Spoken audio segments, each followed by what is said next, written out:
এবার আমার প্রাপ্যটা আমাকে বুঝিয়ে দিন। তোমার প্রাপ্য মানে? হ্যাঁ, প্রাপ্যটা যে কি একটু পরেই বুঝতে পারবে। এলাও মা, বাড়ির দলিল আর 5 লাখ টাকা। হ্যাঁ, ঠিক আছে কালু, আসি তাহলে। বাবা, মা, সালমা চলে গেল যে? হ্যাঁ বাপ, ও তো তোকে অভিনয় করে সুস্থ করার জন্য এসেছিল। তুই তো সুস্থ হয়ে গেছিস, ও তো যাবেই। মা, আমার তোমাকে আটটা মা, আমার তুমি ভুল বুঝেছো। এই যে সালমা, সেখানে পাগলের মধ্যে ভালো ধরে আলোই। হে বাবু, এই কথা তুই আরেকটু আগে বললি নি, তাহলে ওকে আর যেতে দিতাম না। হো গো, তুমি তাড়াতাড়ি যাও, কফিকে নিয়ে আসো গা। আমি এক্ষুনি যাচ্ছি। সালমা, সালমা, কি ব্যাপার খেলো আপনি? মা, আমি তোমাকে নিতে এসেছি, তুমি চলো। আমি আবার যাবো কেন? আপনার ছেলে তো সুস্থ হয়ে গেছে।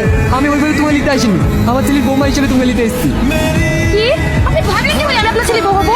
কেন মা, আমার ছেলে কি খারাপ? অবশ্যই খারাপ। আপনার ছেলে একটা অসভ্য চালুই লম্পট। নইলে কি মেয়েদের মাধ্যমে ছাড়া উঠে? চুপ করো। হ্যাঁ, আমার ছেলে লম্বর চাল করা সম্ভব শুধু তোমার জন্য। আর বাথরুমের ছাদুটা কথা বলছো? হ্যাঁ, উঠেছিল।